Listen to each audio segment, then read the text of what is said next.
다니엘서 6장 10절 1242페이지 찾으시면 되겠습니다. 1242페이지 다니엘서 6장 10절 찾은 줄 알고 같이 읽겠습니다. 다니엘이 이 조서에 왕의 도장이 찍힌 것을 알고도 자기 집에 돌아가서는 윗방에 올라가 예루살렘으로 향한 창문을 열고 전에 하던 대로 하루 3번씩 무릎을 꿇고 기도하며 그의 하나님께 감사하였더라. 아멘. 다니엘의 정말 기도하는 모습이 우리의 기도하는 모습이 되었으면 좋겠습니다. 다니엘은 이렇게 대적들이 자기 목숨을 노리고 함정을 파놓았다는 것을 번연히 알면서도 태연히 이전에 하던 것처럼 동일한 장소에서 동일한 방법으로 동일한 시간에 이렇게 기도를 하였습니다. 여기서 윗방에 올라가 하는 윗방은 2층 방을 의미합니다. 이 방은 우리가 흔히 생각하듯이 다락방이 아닙니다. 사람이 얼마든지 생활공간으로 사용할 수 있는 2층 방인 것입니다. 당시 사회적으로 지위가 높은 사람들의 집에는 2층 방이 마련되어 있었습니다. 다니엘은 거대한 제국의 총리였습니다. 그렇기 때문에 당연히 그의 집에 2층이 있었을 것입니다. 다니엘은 그 방을 주로 기도하는 용도로 사용하였던 것 같습니다. 그가 하루 3번씩 했던 습관적인 기도의 특징은 다음처럼 요약될 수 있습니다. 6가지로 요약될 수 있습니다. 다니엘의 기도는 첫째, 예루살렘을 향하는 기도였습니다. 두 번째, 창문을 열어놓고 하는 기도였습니다. 세 번째는 하루 3번씩 하는 기도였습니다. 네 번째는 무릎을 꿇고 하는 기도였습니다. 다섯 번째는 예전대로 해오던 그대로 기도하였습니다. 마지막 6번째는 하나님께 감사하며 드렸던 기도였습니다. 이래 6가지를 하나하나 살펴보도록 하겠습니다. 첫째입니다. 다니엘은 예루살렘 방향으로 앉아 기도를 하였습니다. 이는 그가 과거 솔로몬 왕의 성전 봉헌식 때 솔로몬이 기도하였던 내용을 아마 염두에 둔 것 같습니다. 그 장면을 한번 읽어보면 열왕기상 8장 46절 53절에 따르면 솔로몬은 훗날에 이스라엘 자손들이 번제하여 이방 땅으로 사로잡혀 가게 될 경우 그들이 그 흩어진 곳에서 성전이 있던 예루살렘 쪽을 향하여 기도할 경우를 가정하고 그에 대해 하나님께서 기도를 들으시고 그들을 용서하시고 불쌍히 여겨주셔서 건져주실 것을 기도하였던 것입니다. 다니엘은 비록 포로로 끌려온 사람들 가운데서도 그래도 매우 높은 위치에 올라 더 큰 걱정 없이 살 수 있는 형편이었습니다. 그렇지만 다니엘은 자기 민족들이 당하고 있는 고난을 그냥 지켜보고 있을 수만은 없었다는 것입니다. 따라서 다니엘은 성전이 이미 파괴되고 없지만 솔로몬이 올린 기도의 그 내용을 생각하면서 또한 에레미야 선지자가 예언한 70년으로 정한 포로 기한에 대한 말씀을 생각하면서 포로된 선민들의 회복을 기원하며 예루살렘을 바라보고 간구하고 기도하였던 것입니다.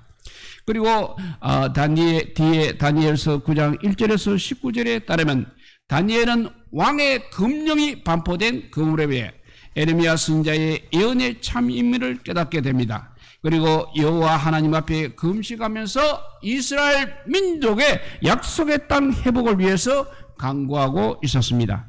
그러므로 다니엘은 자신의 영달과 안녕을 위해 또 선민 공동체 전체의 운명과 간절한 염원을 구하는 기도를 절대 포기할 수 없었다는 것입니다. 설령 그가 사자굴에 던져진다 할지라도 그는 결코 기도를 중단할 수 없었다는 것입니다. 이는 비록 하나님께서 에레미야 선지자를 통하여서 70년이라는 그 기간을 미리 정해 놓으셨지만 회복의 역사는 자기 백성들의 기도를 통해서만 허락하신다는 영적 진리를 다니엘은 분명히 알고 있었다는 것입니다. 이렇게 다니엘은 예루살렘을 향하여서 앉아서 기도를 하였습니다. 두 번째, 다니엘은 창문을 열어놓고 기도를 하였습니다. 오늘 본문에서 창문을 열고는 문자적으로 보면 그리고 창문들이 복수입니다. 창문들이 열린 상태에서 라는 의미가 되는 것입니다. 창문들이라는 복수의 명사로 봐서 당시 다니엘의 집의 2층에는 2개 이상의 창문이 있었다는 사실을 알 수 있는 것입니다. 보통 2층 집의 창문은 공기 순환을 위해서 열어두기도 했습니다. 그렇지만 다니엘은 마치 예루살렘 성전 펼 자리를 보기라도 하듯이 창문들을 다 활짝 열어 놓았습니다. 이러한 다니엘의 기도 방법은 그야말로 위험하기 짝이 없는 것이었습니다. 다니엘은 금령 반포 사실을 알고 있었기 때문에 또한 자신의 대적자들이 자신을 고발하기 위해서 그런 금령을 만들었다는 사실을 너무나 잘 알고 있었기 때문에 기도 생활을 중단하지 않아도 그들이 밖에서 볼 수 없도록 창문을 닫아놓고 기도할 수도 있었을 것입니다. 그러나 다니엘은 마치 그들에게 도전이라도 하듯이 창문을 활짝 열어놓고 기도를 하였던 것입니다. 이는 사실은 그의 담대함과 원수의 위협에도 조금도 위축되지 않는 신앙적 용기를 우리에게 보여주고 있는 것입니다. 이렇게 예루살렘을 향해서 앉아 기도하였고 다니엘은 창문을 열어놓고 기도하였다고 했습니다. 세 번째, 다니엘은 하루에 3번씩 기도를 하였습니다. 학자들은 이 3번을 아침, 정오, 그리고 저녁 시간을 의미한다고 보고 있습니다. 자신의 2층 방에서 하루 3번씩 기도하기 위해서는 아침에 왕실에 출근했다가 저녁에 퇴근한다고 가정할 경우 반드시 중간인 정오에도 한번 집으로 돌아와야 했을 것입니다. 집과 왕실을 오고 가는 것도 너무나 번거롭거니와 하루에 3번씩 기도하는 것은 참으로 쉽지 않은 영적 싸움일 것입니다. 히브리 사람들은 자주 기도할 경우 하루에 2번, 곧 아침과 저녁에 기도하였다고 역대상 23장 30절에 기록되어 있습니다. 오늘 본문에는 개역 개정판 성경에 번역하지 않은 단어 후라는 단어가 후가 하루 3번씩이란 어구 바로 뒤에 있습니다. 이 단어는 강조를 위하여 사용된 인칭대명사이기 때문에 본문은 오직 다니엘은 하루에 3번씩 특별하게 기도했다는 그런 뉘앙스를 전달하고 있는 것입니다. 즉 다니엘이 하루 3번씩 기도했다는 것은 그가 아주 특별한 결단을 하고 기도했음을 암시하고 있는 것입니다. 이는 위에서도 언급했듯이 당시 다니엘의 기도가 바로 자기 민족의 회복을 위한 기도였고 또 에레미야 선지자를 통하여 계시하신 하나님의 회복의 약속 성취를 위한 기도였기 때문에 3번씩 부지런히 기도했던 것입니다. 그리고 네 번째는 다니엘은 무릎을 꿇고 기도하였습니다. 흔히 히브리들은 하나님께 기도할 때 두 손을 높이 하늘을 향하여 올리는 자세를 취하였던 것입니다. 그러나 그러한 자세만이 유일한 기도 자세가 아니었으며 무릎을 꿇고 기도하는 경우가 많이 있었습니다. 특별히 무릎을 꿇고 기도하는 자세는 바로 하나님 앞에서 자신을 최대한 낮춘다는 마음의 자세, 그리고 참으로 절박한 상황에서 간절하게 기도하고 있음을 의미하는 자세라 할 수 있겠습니다. 다니엘은 하루에 3번 그와 동일한 자세로 기도를 했다는 것은 그의 기도가 얼마나 절박하고 한결같이 진지하였는지를 반영해 주는 것입니다. 그리고 5번째입니다. 다니엘은 전부터 해온 그대로 습관적으로 기도를 하였습니다. 본문에서 전에 하던 대로라는 것은 문자적으로 그가 이 시간 전부터 해오고 있던 모든 행위대로라는 의미가 되는 것입니다. 기도하는 자를 사자굴에 던져 넣는다는 법령이 반포하기 훨씬 전부터 다니엘은 이렇게 하루 3번씩 기도를 하고 있었다는 것입니다. 이 기도는 위에서 언급하였듯이 포로 회복을 위한 특별 기도라 할 수 있는 것입니다. 다니엘은 기도를 인해서 자기 전에 목숨이 위태로운 징역에 처한다고 할지라도 그간의 습관적인 기도는 절대 중단할 수는 없었다는 것을 보여주고 있는 것입니다. 여섯 번째입니다. 다니엘은 회복을 위한 기도를 하는 가운데서도 마지막으로 하나님께 감사하는 기도의 내용을 빠뜨리지 않았다는 것입니다. 그의 하나님께 감사하였다에 해당되는 단어는 문자적으로 그리고 그의 하나님 앞에 감사를 하고 있었다는 의미가 되는 것입니다. 여기서 그의 하나님은 이스라엘의 하나님이자 만유를 창조하신 절대 주권자 하나님이십니다. 다니엘은 바로 그 하나님을 자신의 하나님, 즉 다니엘의 하나님으로 칭하고 있는 것입니다. 이는 그 다니엘과 하나님 사이의 개인적인 관계가 얼마나 친밀했는지를 암시하고 있는 것입니다. 당시 상황을 감안할 때 그의 하나님은 간악한 자들의 관계를 알고 계셨습니다. 이처럼 기도하는 다니엘이 얼마나 큰 위기 상황에 처하였는지에 대해서도 너무나 잘 알고 계셨습니다. 또 하나님께서는 그 모든 관계를 미리 막으시고 그 모든 위험에서 건지실 능력을 소유하고 계심에도 위태한 상태로 내려가고 있는 다니엘의 상황을 적극적으로 바꾸지는 않으셨습니다. 중요한 것은 바로 그 상황에서 하나님께 감사하였다는 사실이겠습니다. 여기서 감사하였다라는 원래 어원상 손을 들고 감사를 드리거나 찬양을 하는 행위를 나타내는 단위의 예다의 능동태 분사형으로 다니엘의 그러한 감사의 태도가 그냥 잠깐 하는 것이 아니라 지속적이었음을 강조하고 있는 것입니다. 이상과 같이 6가지 사실을 우리가 고려해 볼 때 다니엘은 자기 자신보다 포로로 잡혀온 동족들을 항상 먼저 생각한 그런 인물이었습니다. 하나님의 회복의 약속을 기도를 통해 성취하고자 애쓴 신앙인이었습니다. 목숨보다 하나님을 향한 신실한 기도의 삶을 더 우선시하는 확고함과 담대함을 가진 참 신앙의 사람, 참 신앙의 사람, 하나님의 사람이었습니다. 다니엘은 바로 이러한 다니엘과 같은 당신의 사람들을 통해서 하나님께서는 바로 이러한 다니엘과 같은 당신의 사람들을 통해서 하나님의 능력과 권세의 위대함이 어떤 것인지를 여실히 드러내고 계시는 것입니다. 그러면 다니엘의 기도를 통한 8가지 교훈을 한번 살펴보도록 하겠습니다. 다니엘서 6장은 마지막 때를 살아가는 오늘날의 교회와 악의 진영 사이에서 벌어지는 치열한 영적 전투를 묘사하고 있는 것입니다.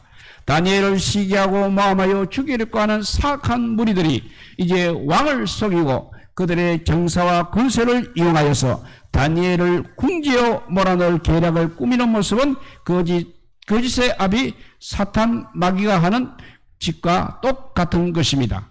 메대와 바사에 변개하지 아니하는 규례를 정하여 하나님의 말씀의 법을 대적하고 있는 것입니다.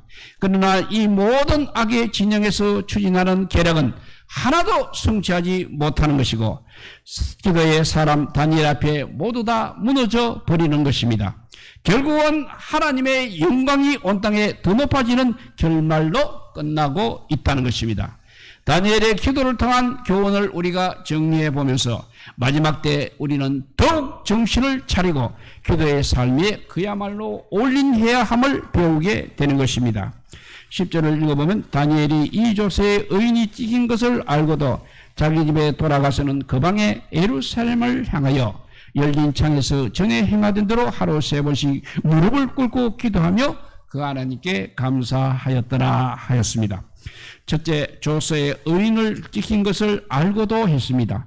다니엘은 그야말로 기도에 목숨을 걸었다는 것입니다. 전국 각지의 대자보판에 왕위에 다른 신을 경배하면 사자굴에 집어넣겠다는 조세에 왕의 의인이 찍힌 것을 분명히 알고면서도 눈 하나 깜짝 안 하고 동일하게 하나님께 기도를 하였습니다. 다니엘의 기도는 아무리 악한 무리들이 압박해오고 유혹해와도 굽히지 않은 그런 기도였습니다. 우리는 기도를 통해서 우리 생명보다 더 소중히 여기며 기도에 헌신되어 있는지를 돌아보게 되는 것입니다. 시편 63편 3절에 보면 주의 인자가 생명보다 나음으로 내 입술이 주를 찬양할 것이라 했습니다. 이렇게 조서의 의인이 찍은 것을 알고도 용감하게 기도에 헌신했던 다니엘의 모습을 보고 있습니다. 그리고 두 번째, 자기 집에 돌아와서는 했습니다.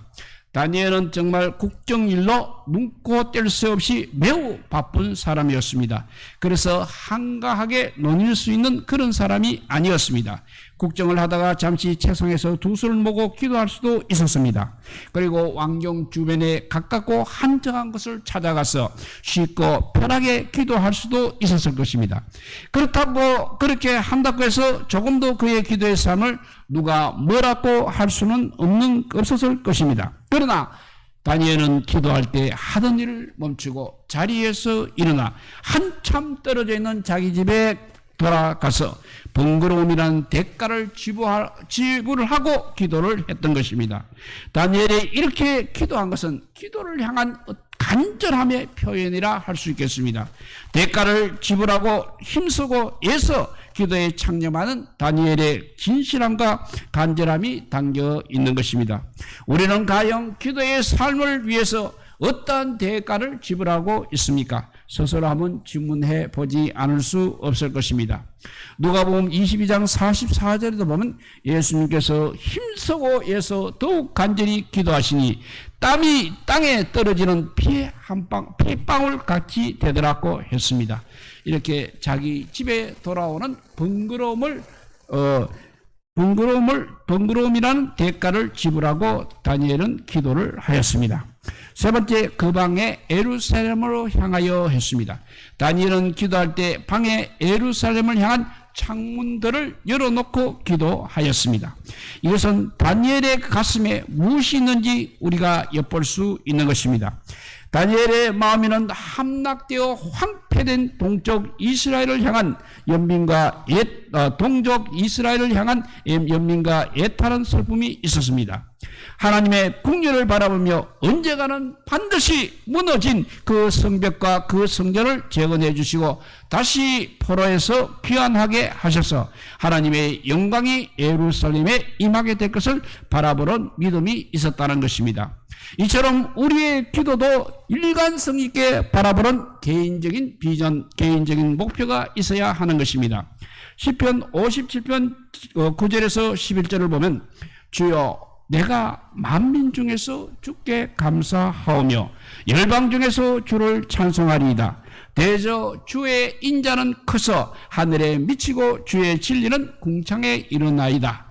하나님이여 주는 하늘을 위에 높이 들리시며 주의 영광은 온 세계 위에 높아지기를 원하나이다 라고 했습니다. 이렇게 그 방에 예루살렘에 향해서 창문을 열어놓고 기도했던 다니엘의 모습을 보게 됩니다. 네 번째는 열린 창에서라고 했습니다. 어떠한 협박과 위협도 하늘 보좌를 향한 열린 창을 다룰 수가 없었다는 것입니다. 다니엘은 조서가 시행되는 일정 기간 동안만큼은 그래도 창문을 닫고 엄밀히 기도하도 할 수 있었을 것입니다. 그러나 그는 대적들이 보란듯이 창문을 활짝 열어놓고 전에 행하던 대로 동일하게 기도를 하였습니다. 열린 창은 하나님과의 친밀하고 깊은 다니엘의 깊은 신앙을 상징적으로 보여주고 있는 것입니다.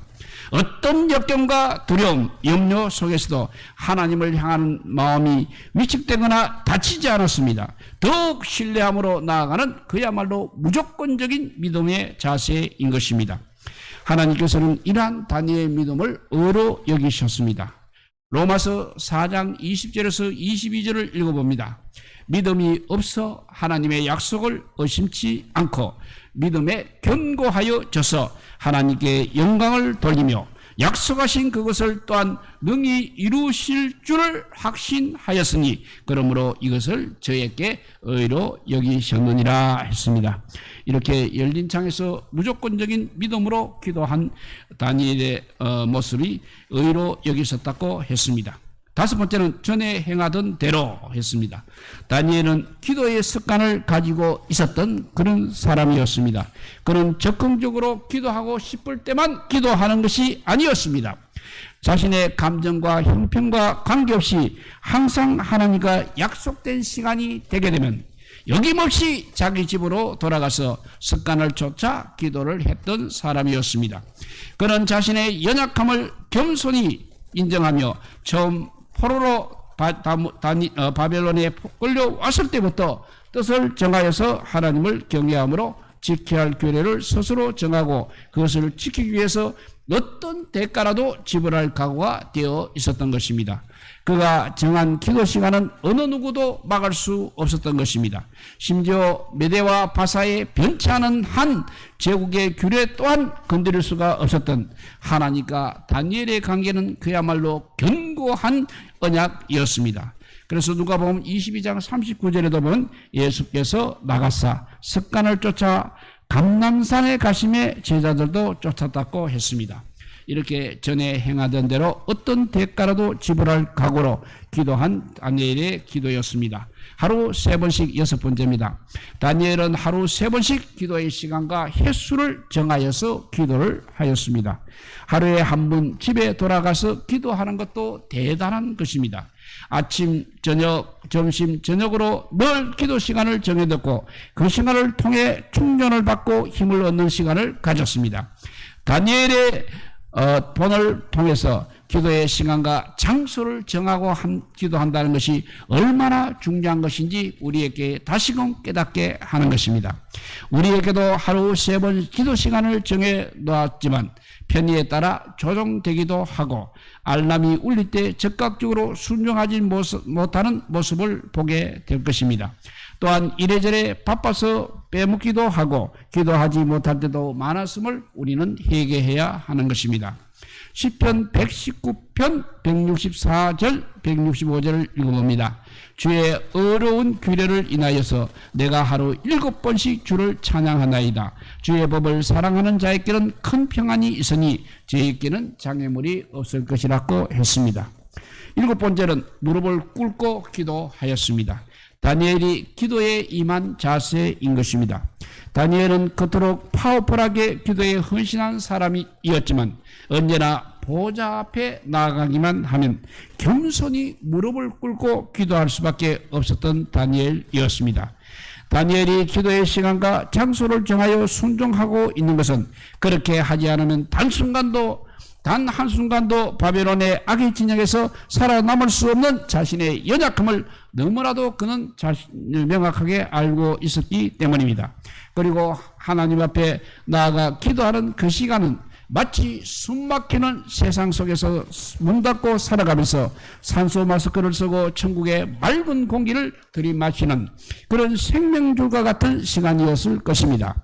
기도 시간이 우리에게도 다니엘처럼 이렇게 살아 숨쉬는 생생한 축복의 시간이 되고 있는지 돌아보면서 우리는 많은 자백이 있어야 하겠습니다. 그리고 기도 없이는 살 수 없다는 그 다니엘의 겸손하고 통회하는 마음이 우리에게도 있는지 돌아보게 되는 그런 모습이 되겠습니다.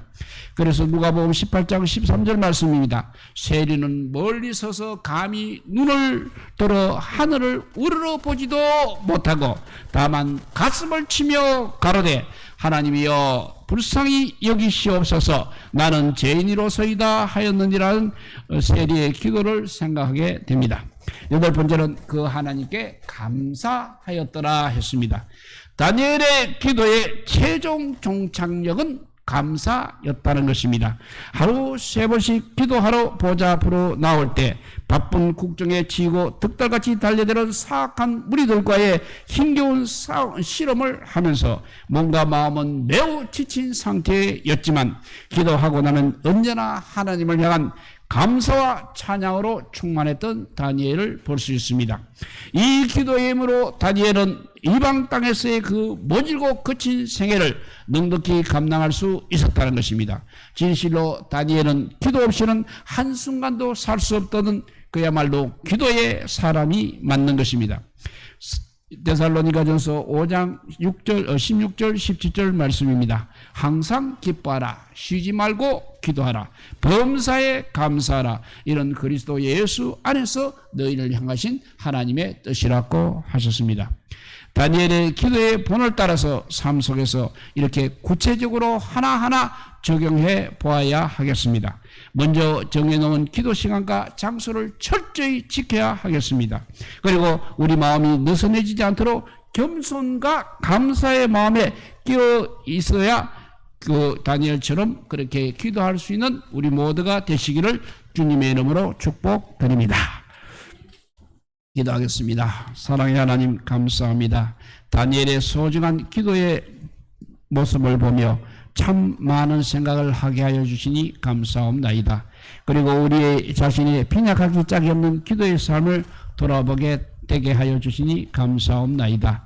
기도에 목숨을 걸고 기도의 시간과 장소를 사수할 뿐만 아니라 기도 시간을 위해서라면 어떠한 대가라도 지불했던 그 다니엘처럼 겸손과 감사의 마음으로 보좌 앞을 드나들게 하는 우리 모두가 되게 하여 주시옵소서.